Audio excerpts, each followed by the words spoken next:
Everyone who's coming in, welcome. We'll allow everyone to get into the webinar here. So we'll give it maybe 30 seconds or so, and then we'll get going.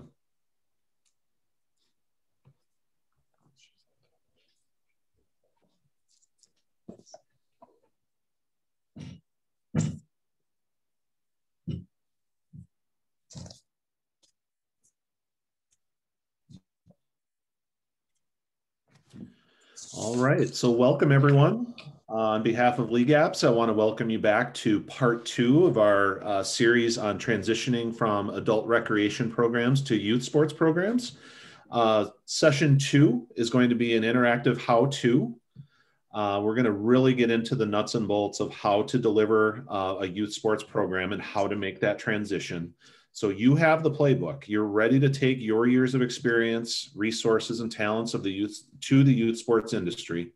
So during this event, we're going to do a deep dive into the details of setting up a successful youth sports program. We're going to explore things like safety, recruiting, dealing with parents, and a lot more. So we'll have time to cover any of your specific questions and concerns as you head into new territory of youth sports. So our panelists have been there, and based on my conversations with them, they have the answers you're looking for. So some quick introductions. My name is Nate Baldwin. I'm a customer success manager here at League Apps.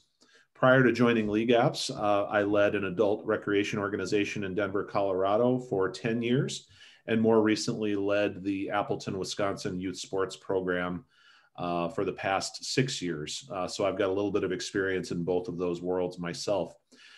Joining me is going to be Jennifer Rifkin of Volo City and Tracy Gibner of Tampa Bay Club Sport. So I'm going to give a more appropriate introduction to each of them here in just a moment. Some quick housekeeping items just for our participants on the call. Feel free to use the chat function to engage and ask questions. We'll save some time at the end to answer any questions that you might have and pass those around to our panelists. Also, feel free to join the NextUp Slack group. That's a great resource to ask your questions, get insight from others in the industry. Chances are, if you're looking at exploring a new programming path, others are either thinking about it or have done it themselves and can lend some great insight and advice. So I would encourage you to join the NextUp Slack group. Okay, back to our speakers. I want to do some better introductions here. So first I want to introduce Jennifer Rifkin. She is the youth program manager at the Volo City Foundation, an organization that we highlighted last week as well. So thanks for being here, Jennifer. With over 10 years of classroom experience, Jen understands what is needed to support social and behavioral growth in young learners. Jen is the youth program manager at the Volo Kids Foundation, using her over 10 years of experience in the classroom to steer training for over 1,500 coaches in the last 3 years. Jen also has a strong background in education and a wealth of experience training youth coaches and mentors. Seasoned at both curriculum and programming implementation, Jen has dedicated herself to the service of youth and community engagement. Prior to joining the Volo Kids Foundation, Jen ran adult sports leagues for Volo and has a thorough understanding of the operations required to create the experience that adult players expect. So welcome, Jen. We're excited to hear from you. Thank you. I'm excited to be here. Next up, returning this week is Tracy Gibner. She joined us last week as well, so we're excited to have her insights today. She is the executive director and owner of Tampa Bay Club Sport. Tracy started as a player in Tampa Bay Club Sport in 1997 on a free agent team where she was placed with her now husband, Chris.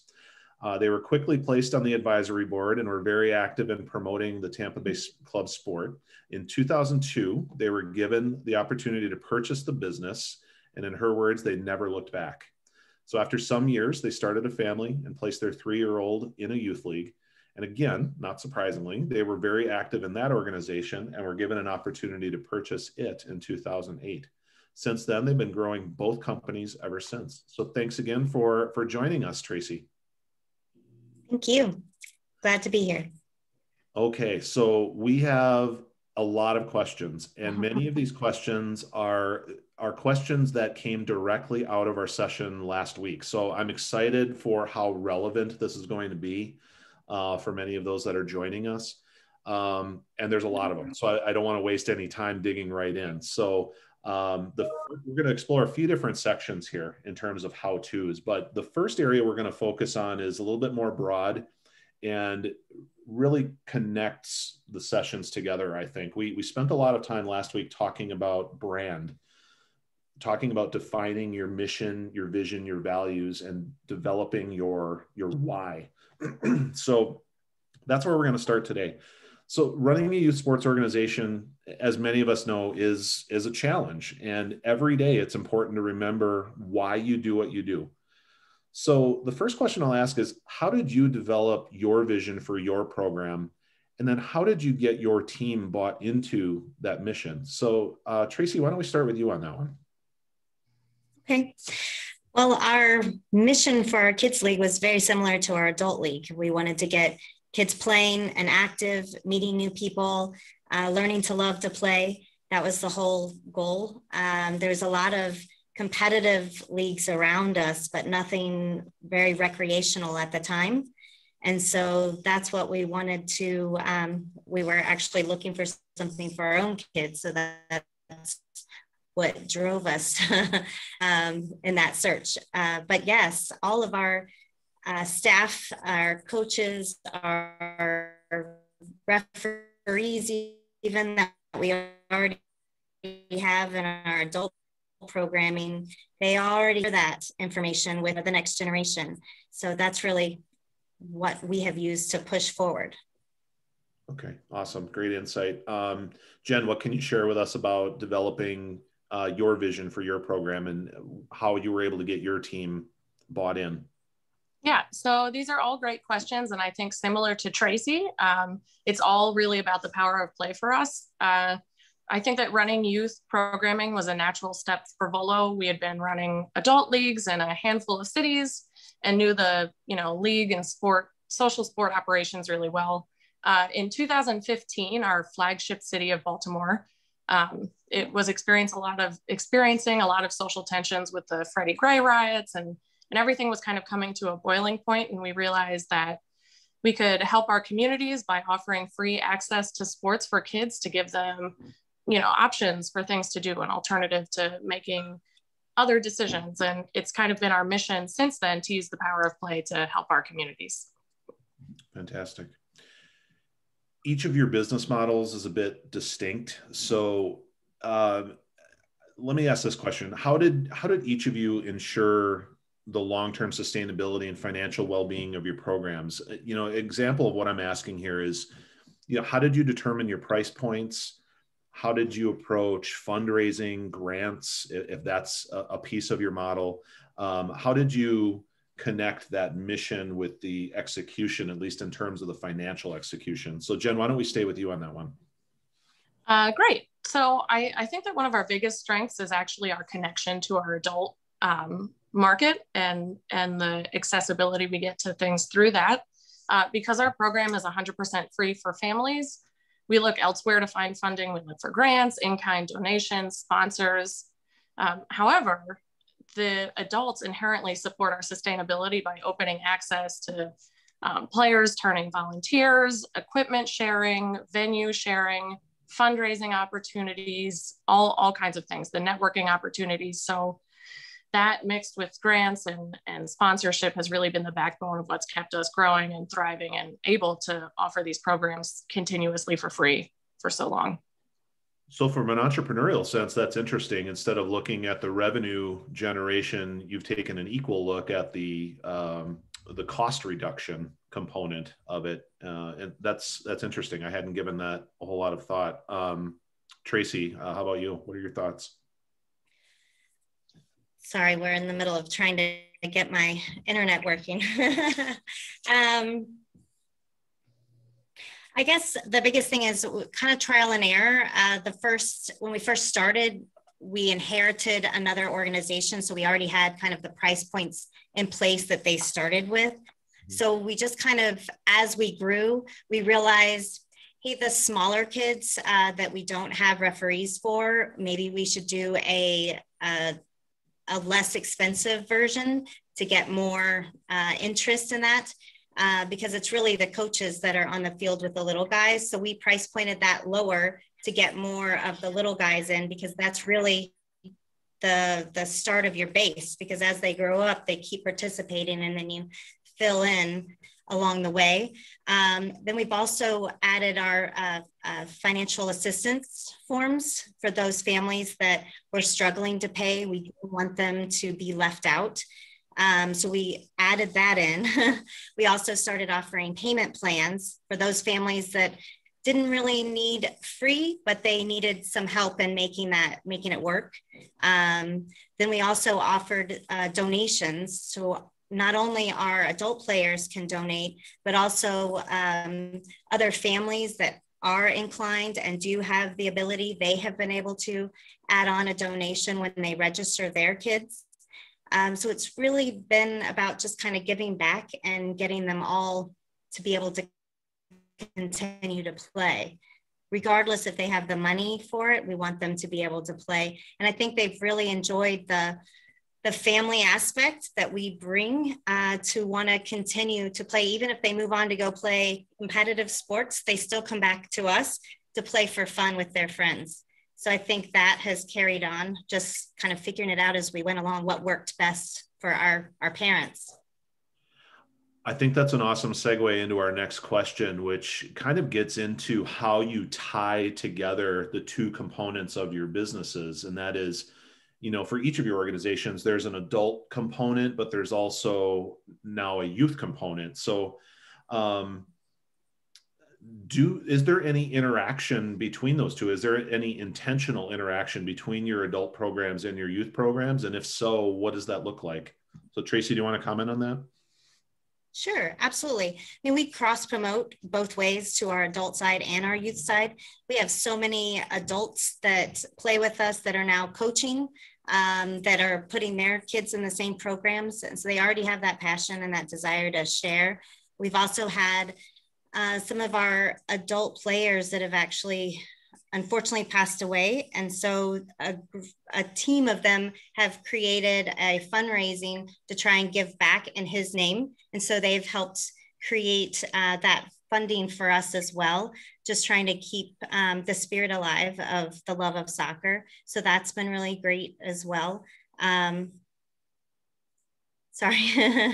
Yeah, the adults, eventually, most of them have kids. It's just like a nice little cycle. They continue to play and be a part of us. They already know that we run a good program. So for our adult side, so it just makes sense that we'll also run the same good program for their youth. It's interesting. There's a concept out there to athletic development called long-term athletic development. And the catchphrase that they use is physical activity, cradle to grave. Mm-hmm. And it's interesting that adult-centered organizations really do have the opportunity to create that experience from that first touch with sports until you finally hang up the cleats.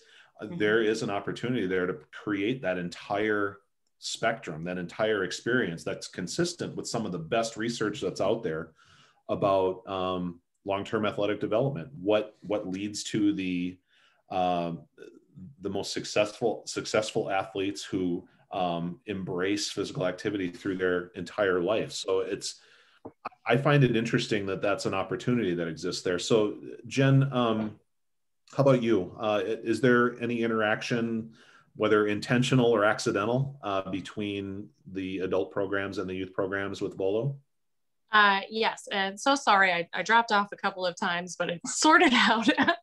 So our adult players have a huge impact on our youth organization, both as players and as volunteers. I think we work with a very kind of play it forward model. Our coaches are very often also adult players, so they become our brand ambassadors. They volunteer with us. They promote what we do at their own leagues when they go and play. Our full-time staff works hard to create an integrated work environment within the office between the foundation team and the adult sport team. A lot of what we do is because of what we've learned through the adult markets and the adult leagues as well. So there's a huge relationship between the two. And I think it's better that way. I think it's really cool that it's this whole kind of family experience. You can play with your friends, you can volunteer with your friends. It's just the whole experience is pretty cool. Yeah, that's amazing. Something that's really been a focus for us in prepping for this session is that we want to make sure for our guests this is as practical and relevant as possible. So I guess without getting too deep in the weeds, I'm interested in your thoughts on this, but what is the best practical marketing advice or methods that you can share with our guests in terms of promoting and building your youth programs, whether we're talking about photography or social posts or blogs, or what has been your go-to method, if there is one? What's the best advice you can leave our audience with? Jen, how about you? Yeah, so that's a really good question. It's actually not it's not an easy one to solve, but I think that our biggest strength has come in kind of identifying who our audience is. The parents and the kids and the donors that are our audience for the adult social media and newsletters and campaigns or excuse me, for the youth ones are completely different than the adults. So we've had to kind of learn how to cater to that audience, what's okay for that audience, what's not okay for that audience. And we've learned how to kind of cross-pollinate across the two markets with Motivational Mondays and things like that. But the kids' communication is definitely more catered and, obviously child-friendly. We do also, it seems like the most popular things, what people really respond to the most is just on-site pictures of the kids really enjoying themselves and having a blast. We can, tell them a story and we can tell them how cool it is, but they like to be shown. Absolutely. I can agree with that. Tracy, how about you? What's your go-to marketing advice for youth programs? I think finding those parents that are your great PR people is definitely a good thing. We have at least, well, okay, let's go with football. We have several football coaches that are so into football that they have really been great at spreading the word organization. We have someone that works for the newspaper that is a fabulous photographer, and he's been out taking photos.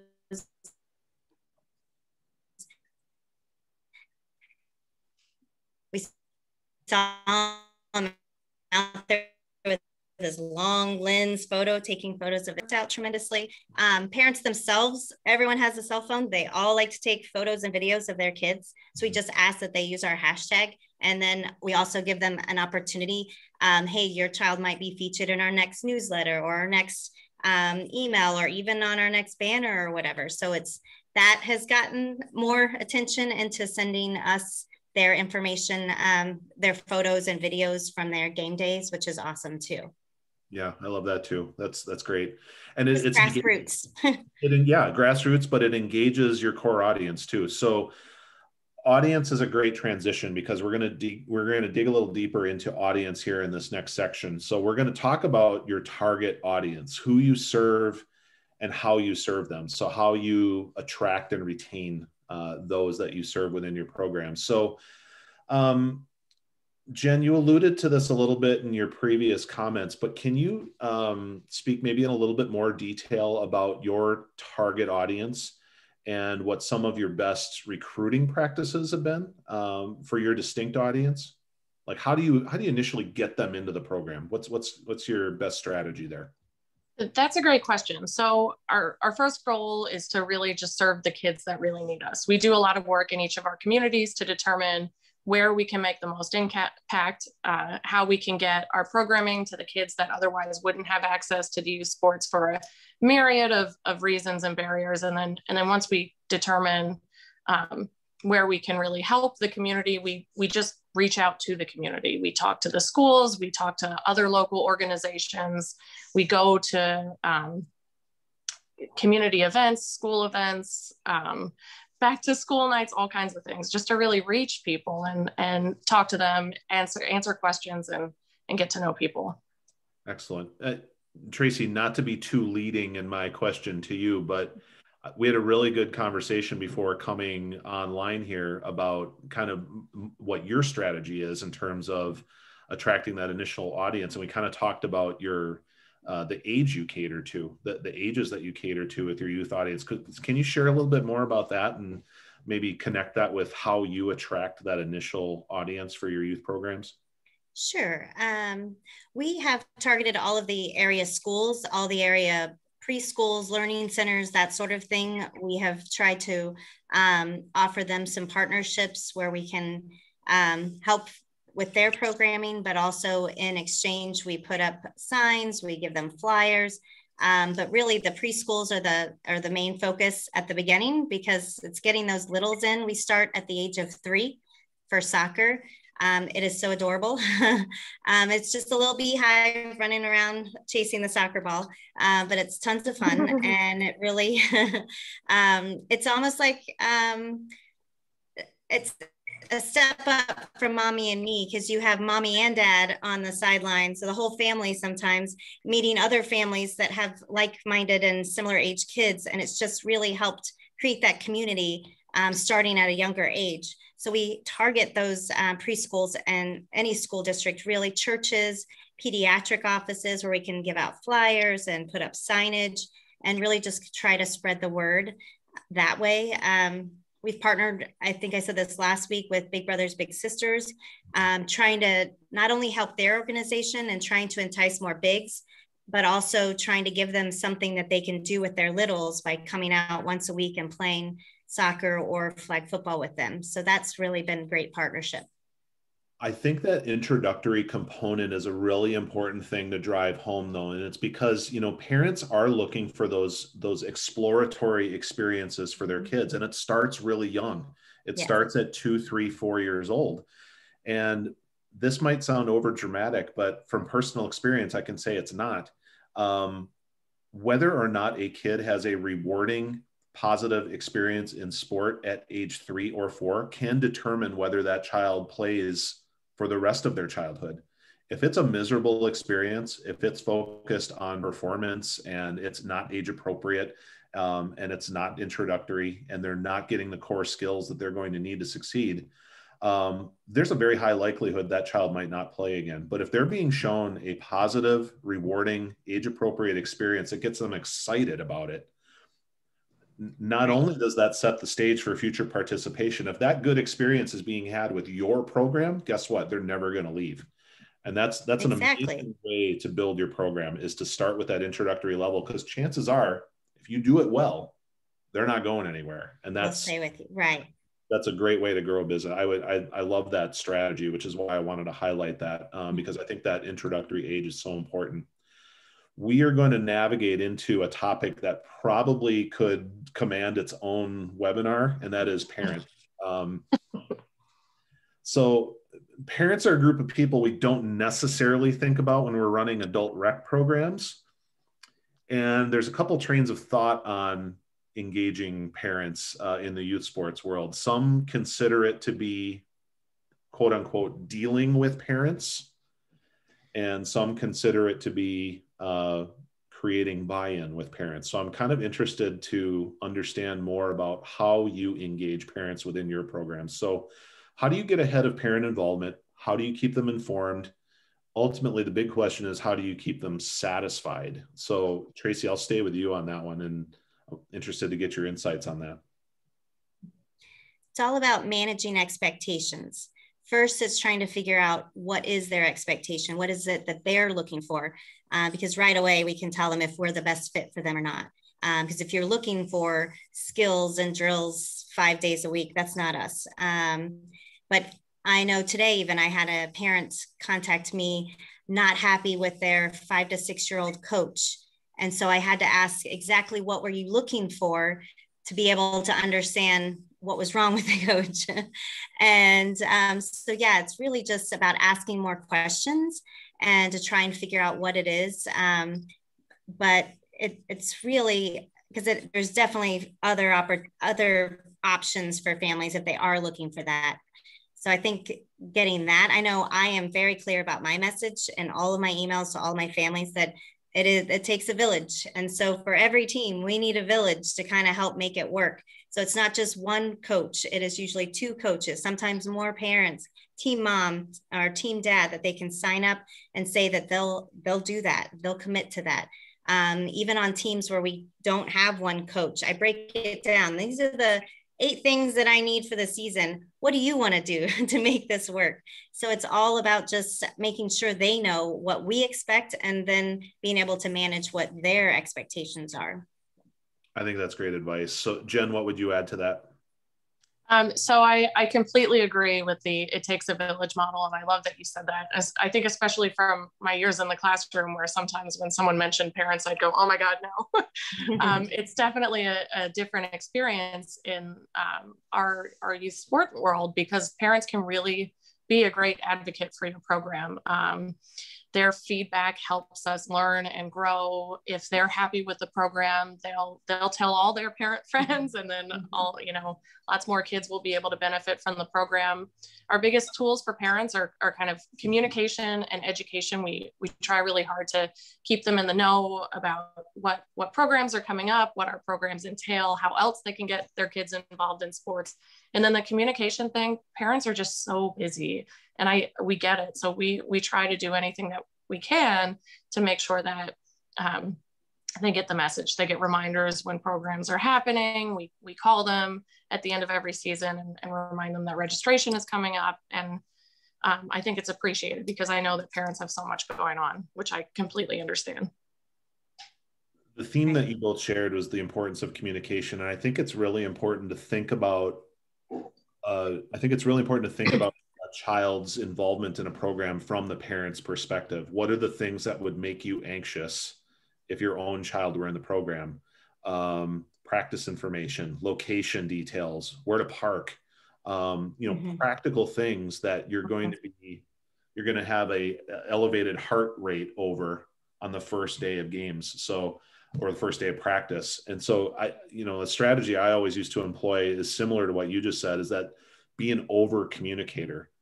If you think it's not necessary to pass along this bit of information, it probably is necessary. And if it's not, it will be disregarded. It's not that big of a deal, but I'd rather communicate that ahead of time than have to catch up later or hear about it later. There's a saying that if you don't deal with parents, you'll have to deal with parents. And I think that's the case. Be an over communicator when it comes to parents, because they can be, like Jen said, your best advocates or your worst nightmare, depending on how you choose to handle them.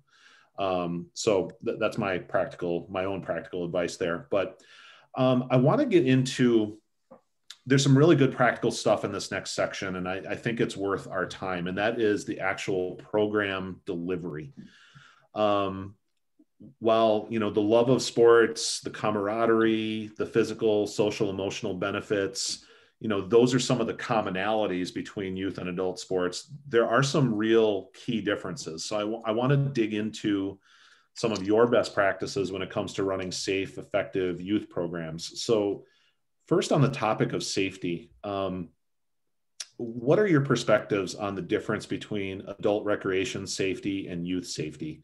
Are there specific things you need to consider when it comes to kids? We hear about organizations like Safe Sport. We hear about things like injury prevention, trying to understand the best ratio of athletes to coaches, how to separate our age groups. So I guess, what practical advice can you share on ensuring safety? So Jen, I'll start with you on that one. Yeah. So I think there's 2 big safety factors that go into our programming for each of our sessions. The first is the most obvious concern. I guess it's the competition level.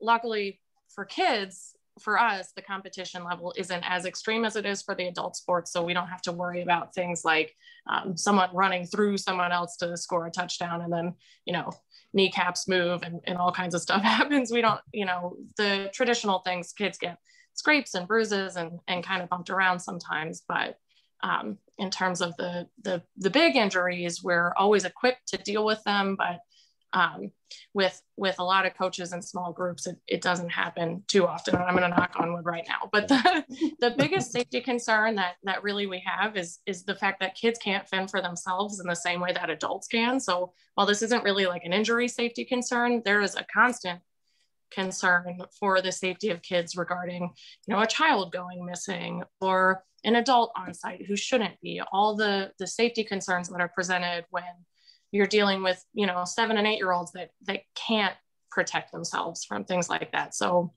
our coaches, our staff go through vigorous training on what to do in any kind of scenario. And we make sure on site children are checked in, checked out, and we pay very close attention to those safety concerns. This is not part of my question list, but I think it's a relevant additional question. How do you handle background checks? So we make sure anybody on site with the children, no matter what, has a current background check. In order to volunteer or work with us, every single individual is screened. We use a company called Sterling Volunteers. The background checks are good for a year, and it's not there's no gray area. Your background is checked or you don't come. You said it was Sterling Volunteers? Yes, we use Sterling Volunteers. Is that a national organization? Yes, I believe so. Okay. Maybe our faithful crew can put that in the chat for others to reference too. But Tracy, I'll lob this question over to you. How do you guys handle your approach to safety, similar to the question I asked Jen? Couple of things. One, the biggest difference is weather, because we play outdoors and it rains a lot here. So we have learned that you have to allow more time for rainouts.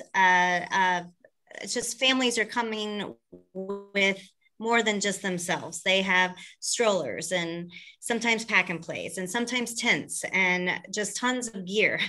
It takes them a little bit longer to get from home to the park, but it also takes them longer to get from the park to their car if a storm is coming. So we have had to lengthen our mile radius for lightning. We've had to make different concessions to just allow more time to make those calls as far as weather goes.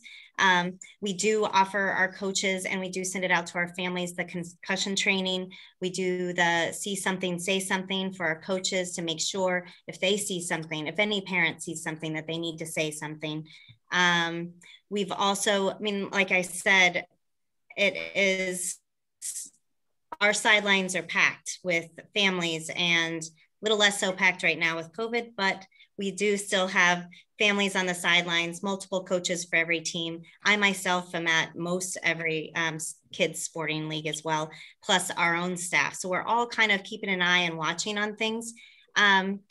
We definitely pull up all of our coaches, our volunteer coaches, to make sure they don't have a background. But since everyone's still all there, it hasn't been as strenuous as what Jen is describing. But yeah, it is very important to make sure that the people that are there on site are good. Are there any, I guess, similar question, follow-up question that I asked Jen, are there any go-to resources that you would recommend in terms of ensuring child safety or doing background checks or anything? Are there some that you trust and depend on? I've just pulled up our police department and put in their names and make sure they don't have a background.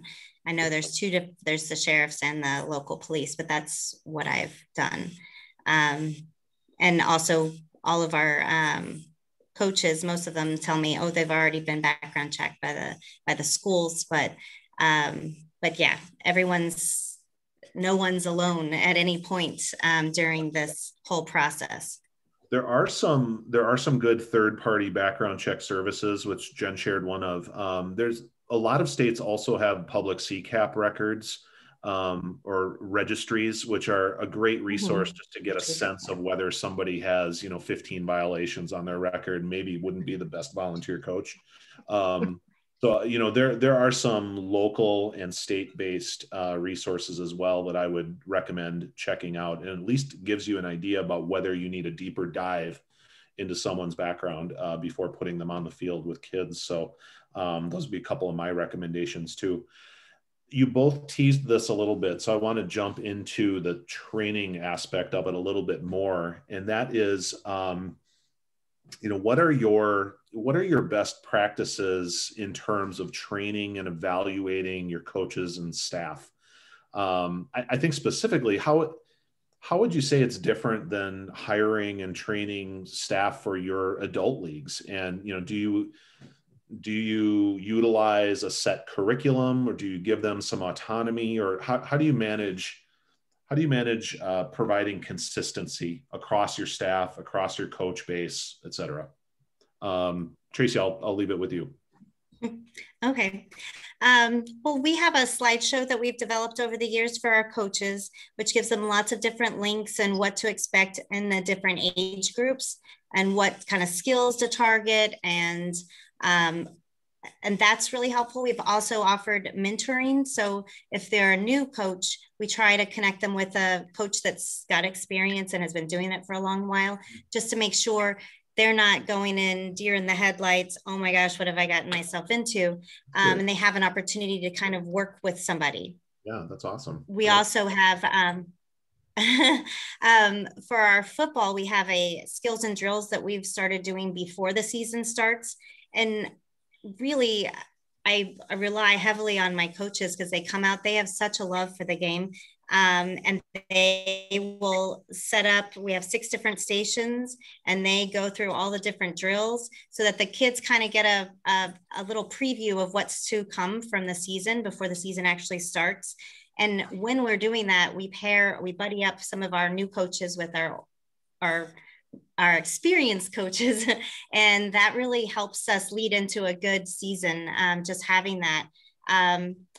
Trying to think with staff, we have, because I know I mentioned last week, we utilize some of our youth that are interested in making money reffing soccer or flag football, we have mentored them with some of our experienced officials, and they kind of work together hand in hand as the season progresses until they're able to do it on their own.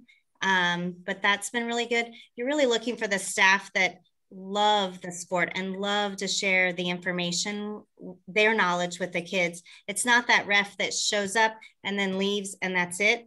It's those that really want to interact. They want to, when they're there and they have nothing going on, they're kicking the ball around with the kids. They're involving them. They're not just separate. They are a part of the whole experiment that's going on out there.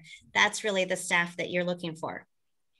I would say teens don't always have the best reputation for being excited and engaged in things, but all I will say is that put a sports-minded teen in front of a group of 5, 6, 7-year-olds that think that they are the best thing ever, and watch that teen light up with excitement and engagement at the prospect of leading that group of kids.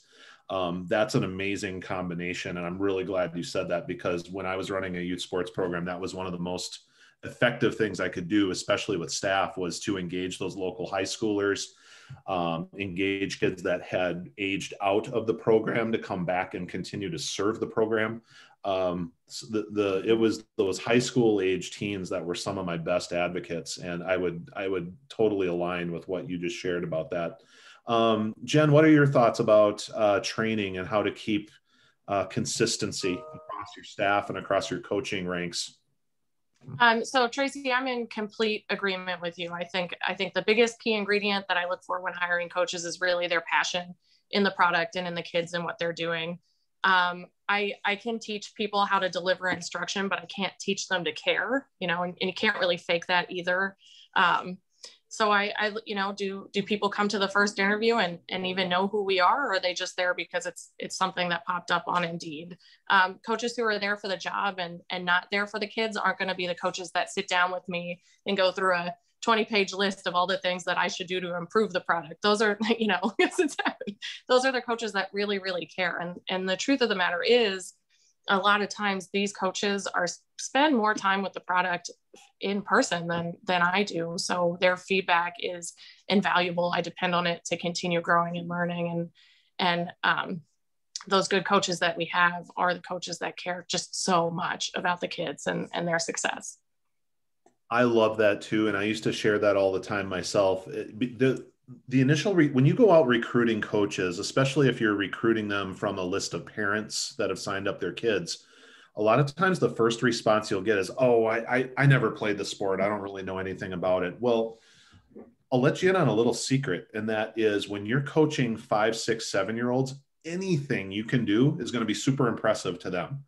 And that's a rare moment in time where that's true. So like Jen just said, if you have a love for working with young people, that is the prerequisite to coaching, volunteering, staffing a program.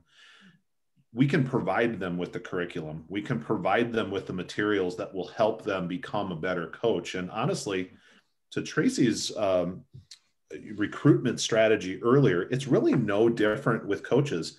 If we can get coaches in when their kids are young and teach them the ropes as they go, guess what? We're going to have lifelong coaches as well.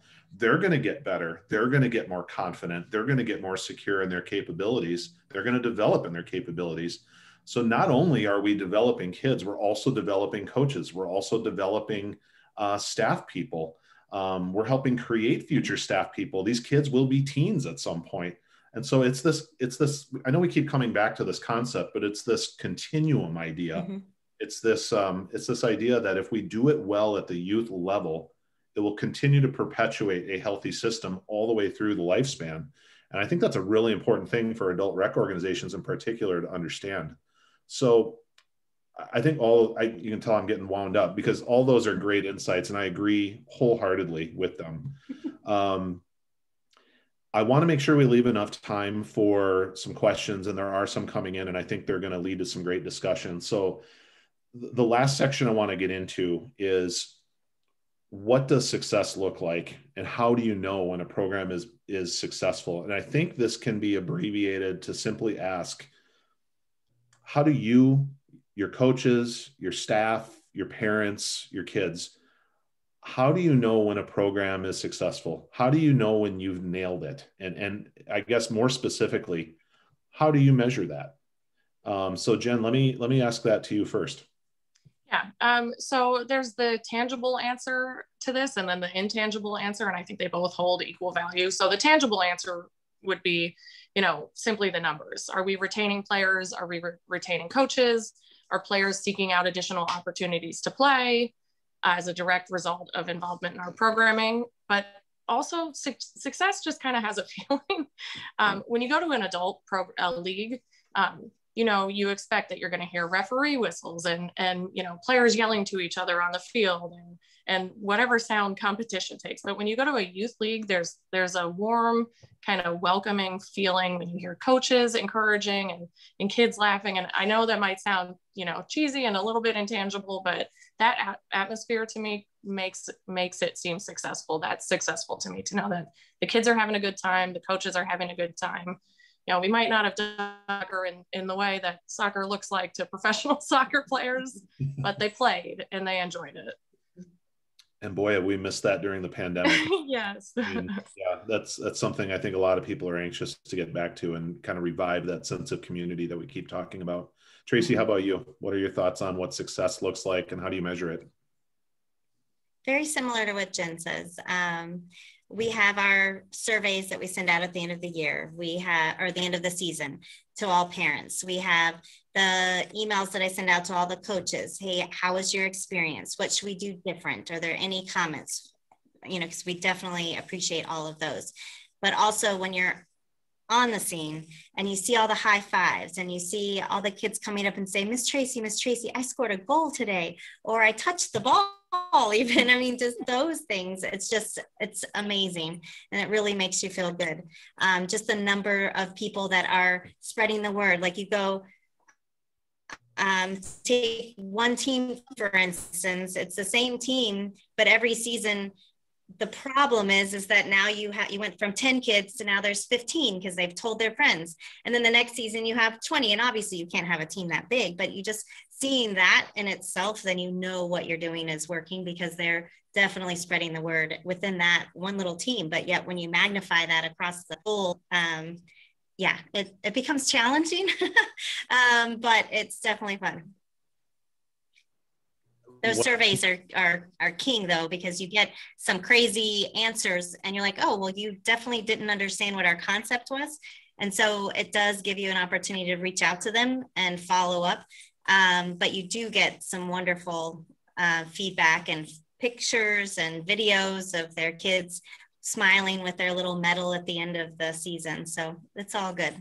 As we all know with surveys, you tend to get the strongest reactions, either positive or negative. There's not usually a lot in the middle. So sometimes you take the good with the bad, but as long as it's more good than bad, I think you're in a good spot. So I don't mean this to be a trick question, but one more question I wanted to ask before we get to our audience Q&A. But we've referenced the Aspen Institute's Project Play a few times, both in last week's session. This is probably the first time I brought them up today, but if you're not familiar with Aspen Institute's Project Play, I would highly recommend them as a resource for youth sports done right. Youth sports done in a way that is that honors the needs of kids, that honors lifelong participation. If you have a question about how to introduce a youth sports program, I would start there. That's one of my go-to resources. Their number one thing is ask kids what they want. So I don't mean this to be a trick question, but how do you involve your young athletes? We've talked about staff, we've talked about parents, we've talked about coaches. We haven't really talked much about the athletes themselves. So how do you involve your young people in the decision-making process? How do you give them agency? Is it even possible? How do you make them feel invested in the program? Tracy, any thoughts on that? Yes.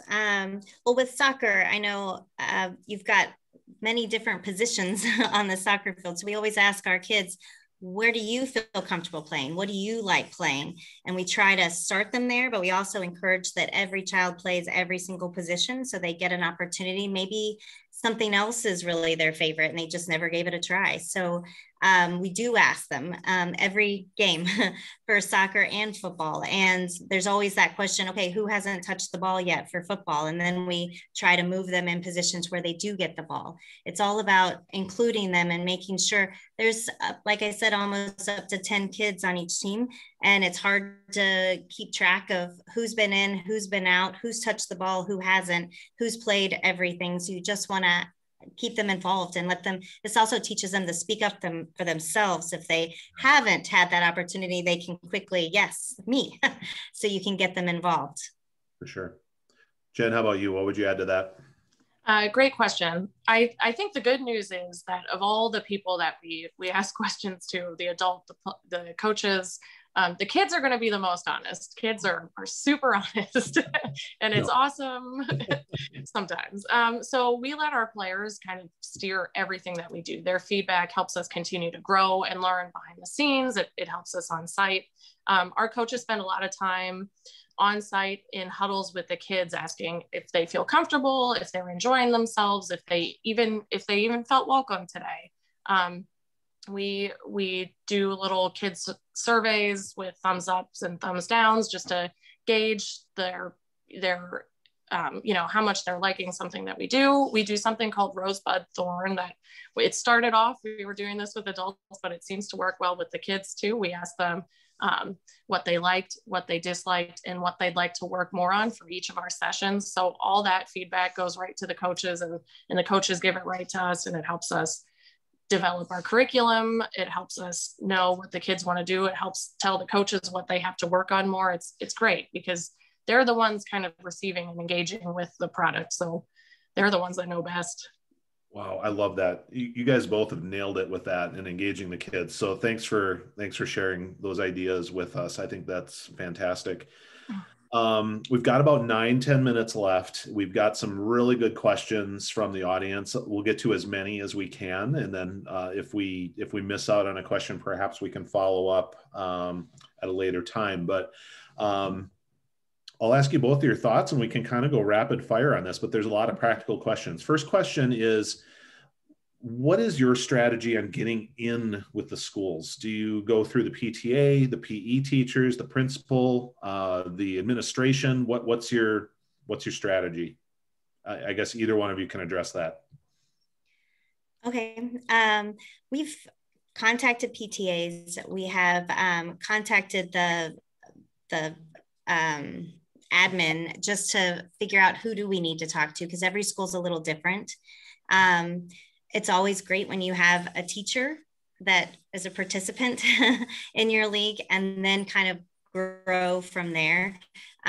Really having someone on the front lines that can help you steer you in the right direction is huge. And if I were starting out, I would start with my adult players that that are teachers that have the email address that's at psb.org or whatever the school district is. That would be where I would start. They did tell us that we could go to the school board meetings, but it was, I felt a little bit of my brain matter oozing out of my ears going to that. But yeah, that was just a waste of time for me, but it might be more beneficial somewhere else. But that was kind of where we targeted, and also looking into ways that we can help. What did the school need? Like if they needed money and funding for something, what could we do for them that would kind of help us as well? They have the signs that they put out around car line for the younger kids. So we figured out how much was that and did that make sense? And if it wasn't the money that we were putting in a sign, what other programming did they have that we could be a big part of? The other thing that was huge was the Great American Teach-In, signing up for that and going to all the schools that were in our target area and being a part of that. That got us huge exposure, and really was a foot in the door. Oh, wow. Sorry. No, that's fantastic. Jen, anything to add to that? Anything that's worked well for you? Yeah, similar to Tracy, I think I tend to go kind of straight to the top when I talk to schools and reach out to principals first. I find that if it's not something that fits within their bandwidth, they'll just kind of boot me over to the gym teacher or someone that can talk to me. But I, a lot of times, kind of address it. I look at the kids that are currently playing, and if there's a large number of kids coming from a certain school, I'll start with that. Hey, we have over 50 kids from your school are already participating. We'd love to get more of your kids involved and benefiting from these free sports. Can we come set up a table at, and educate parents? And then, as well as Tracy, we also have a lot of teachers that volunteer with us coming from our adult programs, and they'll reach out and say, hey, can we get my school involved? And they're a great advocate for the programs. I think great thoughts too. I'll just share my own perspective real quick, and then we'll get on to a couple more questions here. But school districts in general get bombarded with marketing materials for programs and leagues all the time, and so you can run into a brick wall sometimes at the district level or at the administrative level. So I kind of align with some of Tracy's thoughts on that one. I've had more luck personally with those friendly relationships at local schools. Friendly principal who really knows their student body needs access to something like this. Friendly PE teachers that align with that long-term athletic development model. That's a common term in PE circles. I've had success with that. Also, don't forget about private schools. There's a lot of time, a lot less red tape involved with private schools. And so all you need is someone who's receptive to leaving those flyers or leaving that information. And that will, miraculously get out to the entire student body. So that's another strategy. Don't overlook the private schools as well. So great thoughts. I appreciate all of that. Let me see here. I think this is very relevant. So I'm gonna jump to this one, but how do you differentiate your program from the local town's youth program when they have the trust of the community and have their costs subsidized? So I think this is a relevant topic, especially for communities that have vibrant park and recreation programs, community-based programs. So how are you able to position yourself and compete? So Jen, why don't we start with you on that one? Yeah, that's a great question. So I think our main thing is to recognize and to help educate other people, particularly within any vibrant rec and parks program in the cities and communities that we work, is that we're not really there to compete with them. We're there to support them and fill in the gaps from what they're missing. If it's they have a hard time accessing volunteers and coaches, or they're having trouble getting kids. So it's we're kind of working in tandem with them, not against them. And it is definitely a hard message to get across at times. But the best way to do it is just to kind of approach it face on and talk to them and say, we're not your competition. We have the same mission. We want to help the kids. Let's work together to do that. Tracy, how about you? I know you're not only competing against organizations like Park and Rec, but you've got I-9 right in your backyard. And, how are you positioning yourself against the competition that exists there in Tampa? Well, we definitely struggle on field space. We definitely have to share, but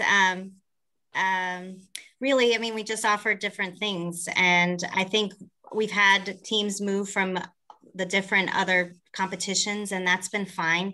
I just feel like if we hold strong in what we do, then they'll follow, or they'll go to what they're looking for, and we're just not what they were expecting, and that's fine.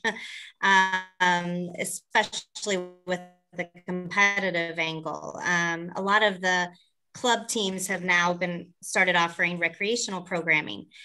So that has hurt to an extent, but it hasn't taken those people away that are already participating. It's just taking the newbies away. So again, it's just trying to get in the door at the youngest age to try and get them involved to help build that up.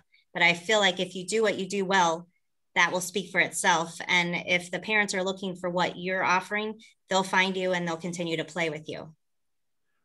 I can share this too, as a former park and recreation professional myself. This is an industry where a lot of apathy exists. There are a lot of people in this role who are, I'm not trying to say this overly negatively, they're going through the motions. And there's no incentive to grow the program. There's no incentive to ensure the quality of the program. And so that is an opportunity for entrepreneurs. That's an opportunity for those who are dependent on providing a premier experience. And so I say that with all the encouragement I can muster, is that you do have a real opportunity to compete against these organizations if you've got your you-know-what together. Absolutely. I think it's the organization part that can blow anybody else away. It's just you being more organized and have all of that together. Like you said, that is 10 times better than any, sorry to say, city rec department or and even your competition. I mean, I-9s are franchises and they come and go, and they aren't typically there for a long haul like you will be. So I think that's a huge difference too. They're perpetually changing ownerships, and they can only operate so many sports at a time. So that's a crazy thing in their franchise lease, but that's just something to think about. My helpers are going to get angry at me, but I'm going to try to squeeze this one last question in, because I think it's a good one and I think it's a quick answer.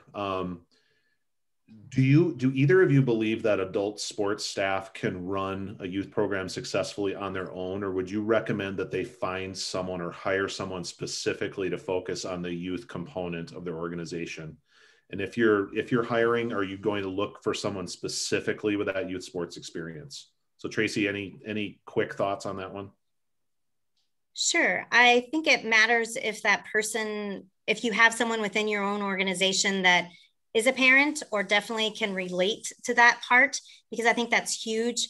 Knowing how to handle parents and knowing that a lot of times they just need to be heard and they just need to explain. And there's usually a whole bunch of other stuff that's happening in their life that's caused just being able to understand that and not just move on, and blow them off. You have to be invested. And I think as a parent, I am very invested, and it's interesting because I'm getting to the point where my kids are almost aging out of this process and now looking at refereeing. But I'm like, am I going to be as invested when they're done? But yes, I am. But that's the big thing. You have to have someone that understands the child-parent relationship and can handle that. And not all adults can. So I think teachers definitely have an experience with this. We look to teachers a lot when we hire, but also, I mean, the person that I had with me for a long time was the former Girl Scout leader. And so, yeah, that has experience dealing with child-parent relations. Excellent. Jen, quick thoughts on that? How to strategize who to run the youth portion of the business? I agree. I think that as long as the passion is there and the belief in the mission and the organization is there, the rest is going to fall in place. A lot of the operations are very similar, and the landscape looks very similar to running the adult programs. The securing permits, equipment, shirts, referees, all that stuff is basically the same, but you have to acknowledge that it's a different beast. Like Tracy said, parents are different to deal with. Curriculum is different to deal with. It's going to be different training coaches than it is training, referees and on-site leads for adult sports. But as long as the passion is there, the rest can be taught and fall in place.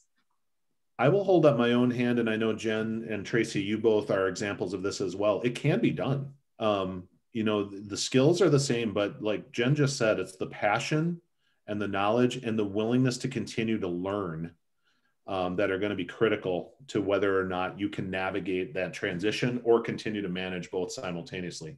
I've done it. Both of my guests have done it. So it can be done, but it takes a specific skill set and, more importantly, a inner passion for this work that's going to allow you to be successful. And if you have that, there's no reason you can't lead both, because I think they're both closely intertwined. So I really appreciate those thoughts. We have a few more questions that we're not going to be able to squeeze into this hour, but we're going to take those to the NextUp Slack channel and try to answer those there, or give some insights there. We'll follow up with our guests to get their insights on this as well. But I want to thank all of our audience for joining us for this series. I think it's been fantastic. I think it's been enlightening. I've learned something along the way too. So I want to also thank Tracy and Jen for being our expert panelists today. Great insights, great thoughts, and I really appreciate your time and your contributions to this. I know this is off script, but also want to thank my helpers, Jenny and Tex, for their help. They make me look good, and they make these sessions look good, and they're the best. So appreciate that. So thanks everybody. Thanks for joining, and we'll look forward to seeing you on the next session that we offer. We'll keep you updated. Thanks again. Thanks. Thank you.